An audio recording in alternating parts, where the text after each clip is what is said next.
What's going on, everybody? Welcome back to another video. Today I'm going to be talking about Night of the Demons. So this was a first time watch for me. I've wanted to check out this series, and when I was like looking into this series, I realized that, at least the first one and the remake, they take place on Halloween night. I don't know if the other ones do or not. They probably do, but I was like, hey, this is like a 80s franchise. The first one is regarded as a cult classic in some circles. I'm like, and I'm like, and it takes place around Halloween. I gotta check it out, and this would be a fun thing to check out and review in October. So, most of the movies are on streaming or they're available to rent. And the third one I'm pretty sure is like out of print. So the third one I bought on eBay. I got it for cheap. It was like $7 or $10, something like that. So I got the third one. The second one is available on Amazon. So I'm ready to go. I'm ready to check these all out. And yeah, this was a series that I wanted to check out in October, and I wanted to check it out this October. So yeah, finally, got around to it. Because, I had some other stuff I wanted to watch first. I want to watch, like, the Barn movies and a couple other, I wanted to check out, like, Ernest Scared Stupid and Hocus Pocus. So, got all that out of the way. Now it's time for the Night of the Demons series. So, we're jumping into another franchise.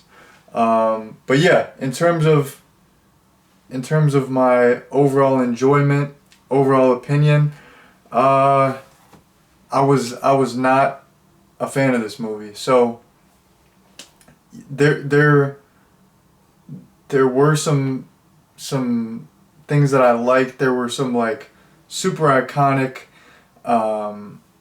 moments, some super iconic scenes. But yeah, overall, I was not a fan of this. And to be honest, this one, like I say this in quite a few videos, like some movies are like really like a test of endurance for me to get through.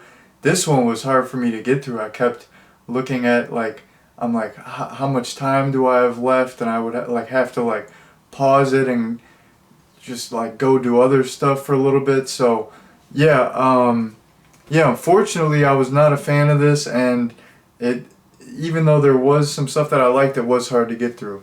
But anyways, now that I gave you all my overall opinion, I'm going to jump into a quick plot summary. So the movie takes place on Halloween night. It focuses on this group of teenagers, and this group of teenagers, they decide to have this party, and they have the party at this abandoned funeral parlor. And while they're there, they accidentally release this demon, and one of the teenagers gets possessed by the demon, and then several other teenagers get possessed by the demon, and these the demonically possessed teenagers are pursuing the other teenagers throughout the rest of the movie. So that is the basic plot summary. So I try not to be a negative Nancy. I try to keep it positive on here. I try not to just hate on stuff, even if I didn't like it. Some people like it, and I want to be likable. I want to be agreeable. I want subscribers, so I try not to ruffle any feathers, So I'm going to get into the likes first so people don't turn this video off, because hey, I'm trying to get 100K subscribers. I'm trying to get that YouTube plaque. I'm trying to get monetized. I'm trying to have girls in my DMs. I'm trying to be famous. I'm trying to get guap. I'm trying to get I'm trying to cash out on Patreon.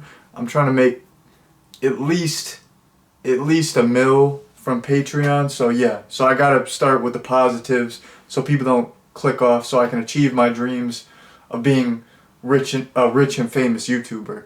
Because I mean, from what I've seen, generally the channels that pop off are channels that do not edit their videos and almost exclusively review B movies from the 80s that nobody talks about. Those are the channels that pop off and become famous. So anyways, we're starting off with the positives so I can get famous here. So first things first, the entire first act, I was into this movie.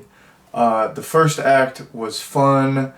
Okay, so there's just the first act was like just chock full of comedy. There was so much gosh darn comedy. The main girl in this, Judy, her little brother was the funniest kid. Like he was absolutely hilarious. Like this kid, I don't know, he had confidence. He was like constantly messing with like people way older than him. Like he would constantly just like talk shit about his sister, like to her face, and he would mess with her boyfriend, and every line that came out of this kid's mouth was pure comedic gold. Like this kid, I mean, he had like I think I'm a funny guy, you know, but this kid, like I'm trying to be at this kid's level. Like this kid was funny, so I really liked his character, and everything he said was absolutely hilarious. And the whole sequence where Judys boyfriend came over to pick her up, it was not only funny because he was basically just getting hazed by a little kid, but it was also funny because Judy's mom tried to offer Judys boyfriend like some sweet treats, and she made these little things out of fudge, and they looked like pieces of shit. But like she was like oblivious, like she didn't realize that these little fudge desserts looked like little pieces of shit. And the boyfriend kept saying, no, I'm not hungry, hey, I'm watching my weight. And he just made like any excuse not to eat these. And then I forgot exactly what the little kid said, but he basically like spilled the beans. He's like, yeah, he doesn't want to eat them because they look like pieces of shit. So that whole sequence was fantastic. I liked early on, I really liked some of the stuff surrounding this one character named Stooge. He was funny. I'm pretty sure he was just like drinking while driving, which in real life is absolutely not funny at all. This is deadly serious. But it's funny that in so many of these 80s movies, people are just drinking and driving, and it's just totally socially acceptable. It's totally normal. Like not like they're not like having a couple of drinks and then driving. Like they'll just sip a beer while driving. I remember like John Travolta's character in Carrie. He's sipping a beer while driving, and then his whole character, he's a piece of work in that movie. But anyways, I think it's funny how in late 70s movies and 80s movies you have people just like nonchalantly sipping a beer while driving. That's funny. So also, yeah, Stooge was just like pranking this old guy. He was just like mooning this old guy. Anytime young people are pranking senior citizens in a movie, it's funny. Like I said, in real life, you gotta respect your elders. You gotta prank. No, you don't have to prank senior citizens. In real life, you gotta respect your elders. You gotta, you can't be pranking senior citizens. They've been through enough. They got probably got health stuff going on. They got a lot of stuff going on. But in movies, when young punks prank senior citizens, that's great. That's comedic gold. I'm all for it. So I liked Stooge pranking that older gentleman. That was great. That guy seemed like, kind of like a dick anyway, so he kind of deserved it. He was like the epitome of an old head. Like, you could be old, but not an old head. Like, you could be 86 years old, but you could still be like cool. You know, you could just be like just a chill older dude who is like not hating on the youth. But like this guy was hating on the youth big time. So that's not cool. Like, being an old head. I mean, I'm kind of turning into an old head, slowly but surely. But I try not to. I try not to be a hater. Being a hater is not cool, in my opinion. So actually, probably most people's opinion. Don't be a hater. That's my advice. But anyways, I like Stooge. I like that he was pranking this old crotchety dick. That guy deserved it. Fuck him. But anyways, yeah, I like Stooge. He was cool. And then there's this scene where this character Angela, and then this character Suzanne. Suzanne was played by Linnea Quigley, who she's a legend. I'm always like talking about her in videos. I like her. She's like a pretty cool horror actress. But basically, there's this whole sequence where like Suzanne is distracting these store clerks at this convenience store, and she's like looking like she's like bending down to look at a product or grab a product, and she's got like her booty cheeks hanging out, and basically like these guys, they're just like entranced with her booty cheeks. And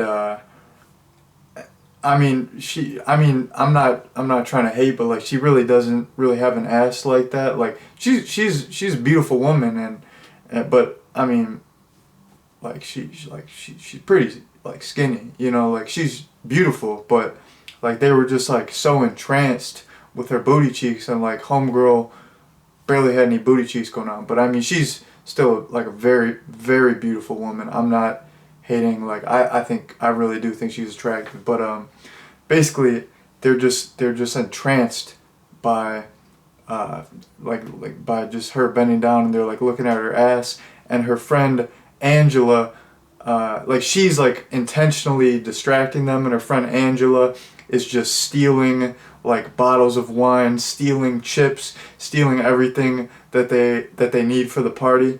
That was extremely smart. If I was a woman, I would definitely, like, if I was like a beautiful woman, I would definitely use it to my advantage. I would be opportunistic with it. I would just bend down and let my friend steal snacks. I would definitely do something like that if I was a beautiful young lady. So, respect. Like, you gotta get it how you live, you know what I mean? So I respect that. And that scene was absolutely hilarious.